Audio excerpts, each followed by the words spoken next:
It is our honor to have Tung with us today, our keynote speaker. And we were just talking about the day that he told a story that has touched my life. I actually thought about the song that we listened to on the video this morning. And it was the day of the lunar eclipse. I don't know if everybody noticed that there was a lunar eclipse. Was that October, maybe, I'm thinking? And I showed up to a yoga studio, and outside there were people looking at the moon. And I kind of came in partway through a conversation, and I said, I want to hear that story, Tom. I want to hear how you came here to be in the United States. And he said, I'll tell you the story during class. And I thought, really? How are you going to do that? But he did. And so I've asked him if he would relate to us some of that story today. Yeah, so it was in October, I believe, and it was a couple other yoga students outside the studio space that we're in right now. And we're just looking at the lunar eclipse, and they were just actually asking me, do you look at the stars a lot? And I think I mentioned in class that I do look at the stars a lot. And when they asked, like, when did it start for you, I think I informed them that it started at a very young age, at the age of 2 for me, not knowing that I was looking at stars at the age of 2, but that's what I was doing apparently. And that's how the story kind of came into play in the yoga class. And our yoga classes are just 1 hour long, so Carol was as surprised, I guess, as I was to tell the story, because I can incorporate things as I blend in the physical aspects of yoga, a little bit of storytelling. So I started off with the class with everyone just laying down on their backs, I believe, and asanas are yoga poses in our classes. So I introduced the boat pose to start off with, and I weaved in the storyline that my journey from Vietnam, which is actually, let me backtrack a little bit about the history of this. I was born in 1972, so 1975 was in April of 1975 was the fall of Vietnam. And my parents, they kind of weave some stories in and out, like segments of what happened during this time of our lives, but I was 2.5 years old at the time. And my parents said, you know, your journey to the United States, to free land, started on a boat. And this boat was a canoe boat. So we were known as one of the banana boat people that came over from Vietnam. But she mentioned that it was a boat-to-boat transfer that eventually took you to free land. So I weaved in the storyline, okay, just imagine you're on a boat, and I had everyone in a boat pose, I believe. And this was just one of 4 boats that I ended up on. The very first boat, the way my mom tells it is we got into a canoe where it was like sunrise, and everyone who knew that there was a small window of opportunity to escape Vietnam at the time took this window of opportunity to leave on these canoe boats. So Tom, let me ask, so what was going on in Vietnam? What were you escaping? What would happen had you stayed? Well, we're from South, so South was the non-communist side. If you were going to hang around and knowing that the fall of Vietnam was going to occur, you were going to, live in the communist era, if you will. So the North Vietnamese, they were going to take over South Vietnam. This was like known news, and the only window that you really had to escape before that happened was April 1975. So my dad, he had access to an army jeep because he was a soldier of the South Vietnam Army. And his intention was, okay, let's get everyone in this army jeep that we can, and I'll make a few trips back and forth to the beachfront to get family members to get on these canoe boats that are waiting for us. But the way my mom tells the story is, once we got to the beachfronts, it was like mass chaos. And everyone was wanting to get on a boat. So a boat that was kind of designated for our family of 8, but we took 2 cousins along on the very first Jeep ride over, so 10 people were designated a canoe. But this canoe, everyone wanted to get on it, like everyone that could, and a canoe that could only hold 10 people, 20 people were on it, you know.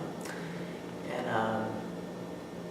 my dad and mom, they always have like interesting, like branching off of the storylines where my mom would talk about, well, before we even got to the beachfront, we had to pay off, you know, the south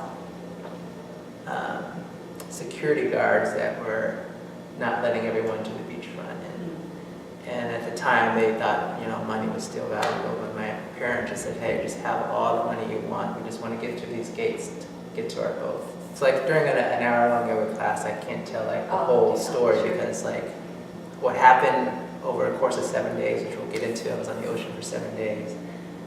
You know, I try to condense down like in a short hour class. But we started off in boat pose, which represented the very first boat that I was journeying on to eventually get onto free land. But to continue the story, I think I shared in class that this journey on the canoe boat was 8 hours long, and it was just to get out far enough to where you can see the horizon, you know, where a lot of other boats were out there, a lot of other canoe boats were out there. My mom and dad, they tell stories where the water was, we were blessed with calm waters, but then, you know, when you go out so far, it gets kind of stormier. So backing up, so everybody was trying to just get 8 hours out away from the shore, and that was kind of the horizon. And there were boats waiting out there? Or? Well, there were boats like ours, where there'd be fishing boats, banana boats, but my mom tells a Pacific kind of boat, which was called a platform boat, waiting for you out there. So a platform boat, just like a canoe boat, where only 10 people could fit comfortably in a canoe boat, there was 20, but these platform boats that could comfortably fit, well, not comfortably, but packed in like 200 people, she would throw out a number that there was 400 people that would try to fit on these platform boats. And the reason why you wanted to get on a platform boat was you wanted to bump your canoe up to it to you know, get on less shakier waters. And it was just like a journey of trust after you get on these platform boats, because you're basically just out in free water, just not knowing where you're going to end up. And no one has any food or anything. I mean, Right. It's just you and your body with your clothes. That's it. So it was like a journey of faith where my parents said, let's just pack up what we can on our backs, which was like a small backpack for each kid. And my youngest brother, I'm the second of 6 children, by the way, so I was 2 and a half, my youngest brother was 1. My mom shares a story where his backpack was actually the full backpack of like powdered milk, because she was hoping to, you know, kind of ration that out in what she thought would be a short trip. The short trip ended up to be 7 days. So what we could survive off of, it was, I guess, rainwater. My parents, when they tell this story, the powdered milk that was on my brother's back, they made a mistake, I think the very first day, to mix oceanic water in with the powdered milk. But in a way, I think it was a blessing, because it knocked us all out and made us unconscious in a way, vomiting and sickness, that it saved our energy over the long run, you know, just being sick after that very first day. But water, I believe, was being rationed out when it could on these platform boats.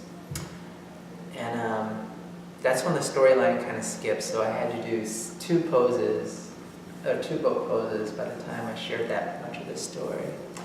And then I said, okay, on the 6th day, so the storyline skips when my mom tells it, because a lot can happen between 8 hours and 6 days. I mean, people probably perish. My parents said we were basically unconscious for 6 days.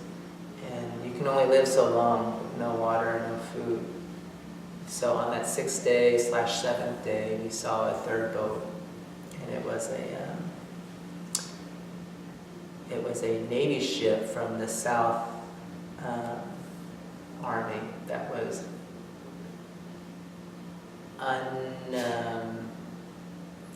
the engines, I don't know how to describe it, just the way my dad says it, the engines were out, but it was a big enough boat where these platform boats could get on this Navy ship. And the story goes on where everyone, whether you were conscious or not, the Navy ship threw out nets, and the bodies would go in one by one, and they would just kind of haul you over in. And luckily we were one of the families that were able to stay together. And on that Navy ship, the 6th day, 7th day, they call in a cargo ship. Okay, we have all these people out in the ocean water.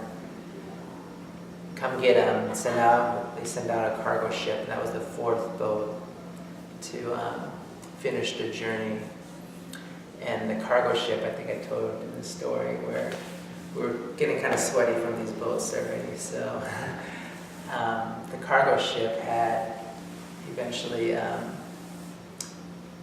disease-stricken illnesses in it because it was a cargo ship that held livestock. And my mom says that everyone that got recovered on the Navy ship went into this cargo ship and instantly got sick again because they all got pink eye. And that cargo ship took us to Guam. And I ended at the beginning of the class around that storytelling because we did get on free land in Guam. It was a refugee camp stationed there in Guam. So on the 7th day to what my dad says 33 days later, because he tells a story that we journeyed for 40 days and 40 nights to get to the United States. 33 days were stationed at the refugee camp in Guam. All right, so you were in Guam, and there hundreds, maybe thousands of people were in a refugee camp. Right. There. And how did you get from Guam to Overland Park, Missouri? I want to actually backtrack on that. You mentioned that there was 1,000 people at the refugee camp. And my dad's intent was, to get all the cousins in, with making back and forth trips. Well, my mom has a sister, so my only aunt made the journey too, but she got on a different boat. And boats would take you just wherever, because, we saw the horizon, but some boats took the horizon out in a different direction, which I think my aunt did. And she says, where have you been? I guess all this time we've been in this refugee camp thinking you would be here, along. So she arrived. She arrived first. She didn't have to go through the 4-boat ordeal. She got on a boat, I guess. That sooner. It just took her to the refugee camps. But your question back on how did I eventually end up from the refugee camps to United States? Well, it did take 33 days in the refugee camp. I guess I'm assuming it was a true 40 days, 40-night journey. My parents were raised as Catholics, so it's actually a minority religion in Vietnam, Buddhist being, I think, the major religion. So as a Catholic family, we were one of the lucky families that got sponsored as a whole family to come over to the United States. The Catholic Church here in Wyandotte County called Blessed Sacrament was the church that sponsored our whole family to come in. So there was opportunities to go to like California or the East Coast. From the refugee camps of Guam, when we all came over, I have flashbacks of this where I'm on a plane and I'm separated from my parents. And I think my parents did say, yeah, we were separated, from that journey. But my flashbacks didn't include the siblings, so there's some kind of disconnect in those flashbacks. But it did include my youngest brother, how we were just in the back of the plane all by ourselves, and my parents, with the other siblings, and we all try to connect back together on this plane, but the plane took us to Pennsylvania, and Pennsylvania had a Indian reservation for the refugees that came over from Vietnam, and that Indian refugee reservation, I should say, were where people could come and sponsor, the refugees to come live with them, whether it be California, East Coast, Texas was a big place that a lot of refugees ended up in. Kansas, there was a few people that wanted to sponsor us from Kansas. So my mom's sister, she ended up in Wichita. We ended up in Kansas City because the Catholic Church here in Wyandotte County called Blessed Sacrament sponsored our whole family to come here. So, do you ever think about what life would have been like had you not been? I mean, you don't remember anything, but I don't remember. here. My parents said we were actually pretty well off. We had our house that was built by my dad, and our neighbor was my aunt, so her husband built that house. The houses, eventually, when we left them and departed them, my parents came back for one of 5 visits, I believe, to Vietnam. The very first visit, they went to go see the house, and then they turned that house into a government office. When the communist country took over, they just took houses left and right. So they eventually took those houses because they were abandoned, and they built on top of it, so it was just like a nice high-story, sky-rise government building. Over the top of where Yeah. the house was. Mm-hmm. So, you've been back to Vietnam at some point? I did make my journey back, the very first trip. I always said I wanted to go back, and I went back just a little over a year and a half ago, April of last year, not this year, but the year before, so 2013. It coincided actually with the Independence Day of Vietnam, so the fall of Vietnam was April 1975. I did get a chance to visit, and I was very in awe of everything, just kind of taking in the land and obviously the ocean front. And being that kid at 2.5 years old, just looking up at the stars for 7 nights. How did you get into yoga? How did I get into yoga? That's a question that I actually have backtracked to the physical introduction of it in 2001, but then I backtrack it to when did my yoga breath begin? And did I share that story I where kept talking about yoga breath during the story. where my parents said we were unconscious and they were checking our breaths, just making sure that we were breathing. So for me, I'm one of 6 kids. I started my yoga in the physical aspects when I was introduced to it in 2001. But the yoga breath was with me from my early childhood, and I always say my siblings, my parents have that yoga mindset, that yoga breath. Just take things in calm, stride with your breath. But for them to let me know that they were checking our breaths, my breath, that's when I got it started into yoga, because yoga, as long as you're breathing, you're doing yoga, it's the same. So We're all yogis. exactly, we're all yogis.